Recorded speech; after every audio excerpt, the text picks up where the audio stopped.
Halo, teman-teman. Kasih karunia dan damai sejahtera menyertai Anda. Seluruh visual yang berkaitan dengan Yesus adalah ilustrasi artistik, bukan gambaran fisik yang sebenarnya, dan dimaksudkan untuk membantu penyampaian pesan rohani hari ini.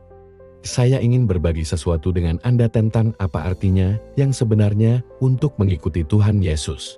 Banyak dari kita telah mendengar panggilan untuk mengikutinya, tetapi apa saja yang termasuk di dalamnya?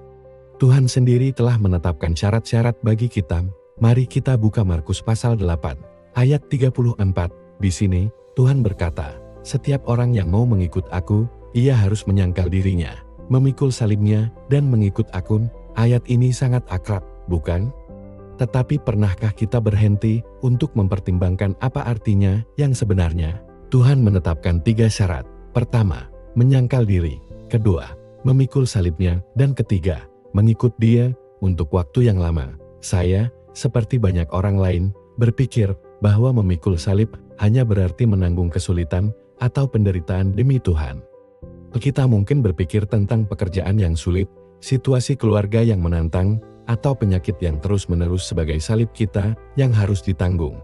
Kita berkata pada diri sendiri, ini adalah salib yang Tuhan berikan kepada saya, dan saya harus memikulnya. Tetapi seiring saya menghabiskan lebih banyak waktu dalam firman, saya mulai melihat ini dalam terang yang baru. Apakah itu benar-benar yang Tuhan maksudkan? Jika salib hanya tentang penderitaan, lalu bagaimana dengan orang-orang yang tampaknya tidak banyak menderita dalam hidup mereka? Apakah itu berarti mereka tidak bisa mengikuti Tuhan? Dan bagaimana dengan mereka yang bukan orang percaya, tetapi masih menghadapi kesulitan yang luar biasa? Apakah mereka juga memikul salib?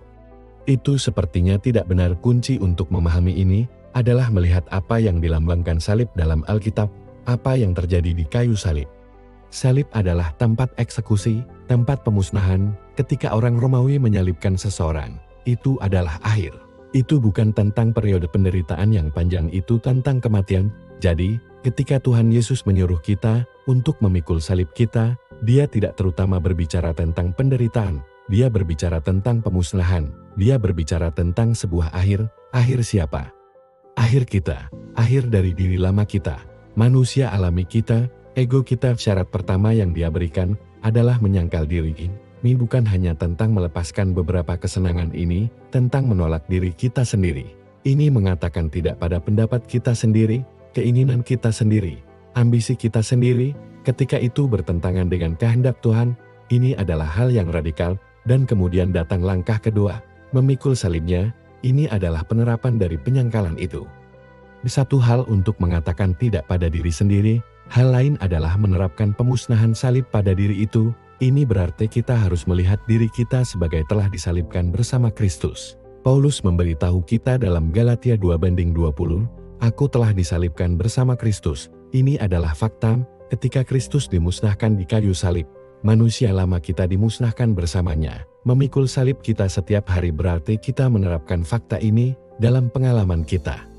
Nah, ketika amarah lama kita berkobar, kita menerapkan salib. Kita berkata, diri yang marah itu telah dimusnahkan di kayu salib bersama Kristus. Saya tidak harus hidup olehnya lagi. Ketika kesombongan membengkak di hati kita, kita menerapkan salib. Diri yang sombong itu telah berakhir. Saya memilih untuk hidup oleh hidup baru Kristus di dalam saya. Jadi, Anda lihat, salib bukanlah sinonim untuk penderitaan. Ini adalah sinonim untuk kematian-kematian diri lama kita.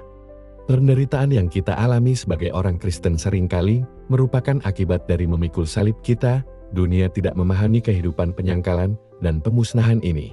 Jadi mungkin menentang kita. Diri lama kita tidak ingin dimatikan. Jadi kita merasakan perjuangan internal, itulah penderitaan. Tetapi itu adalah efek samping, bukan tujuan.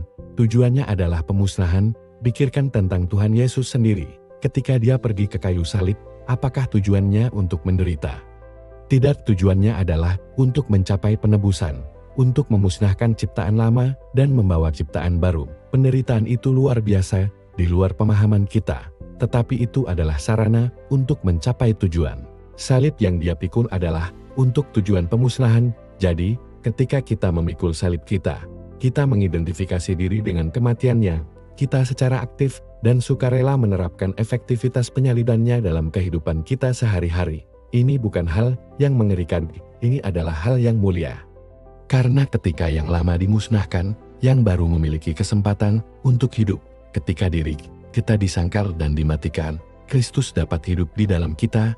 Inilah artinya mengikuti Dia. Kita mengikuti Dia bukan dengan kekuatan kita sendiri, atau dengan ide-ide kita sendiri, tetapi dengan membiarkan hidupnya dijalani melalui kita. Kita mengikuti Dia dengan setiap hari memilih untuk mengakhiri kehidupan diri kita sendiri, agar kehidupan kebangkitannya dapat terwujud.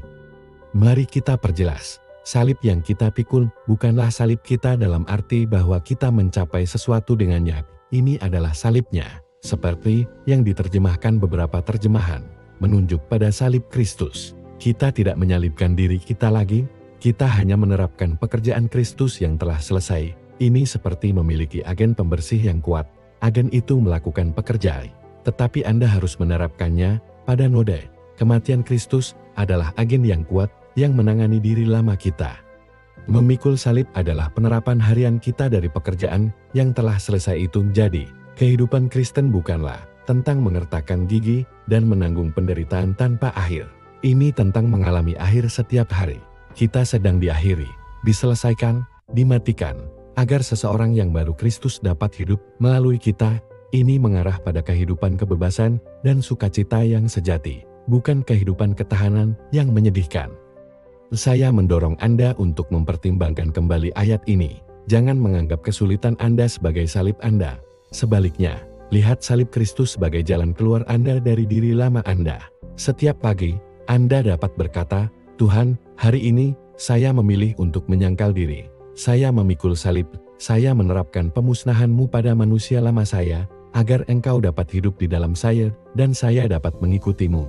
Ini mengubah segalanya. Ini mengalihkan kita dari fokus pada penderitaan kita ke fokus pada kemenangannya. Ini mengalihkan beban dari pundak kita ke pekerjaannya yang telah selesai. Semoga Tuhan membuka mata kita untuk melihat kenyataan yang mendalam dari memikul salib kita. Semoga kita mengalami kebebasan yang datang dari dimusnahkan bersamanya, agar kita dapat benar-benar mengikuti Dia dalam kebaruan hidup. Izinkan saya meninggalkan Anda dengan berkat dan ayat yang indah untuk diingat dari Markus pasal 7, ayat 37. Dikatakan, Ia menjadikan segala-galanya baik. Bukankah itu indah?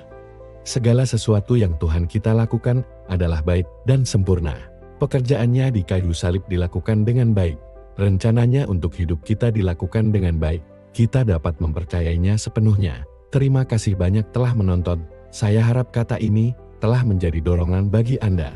Jika ya, jangan ragu untuk menyukai, berbagi, dan berlangganan untuk konten seperti ini. Tuhan memberkati Anda.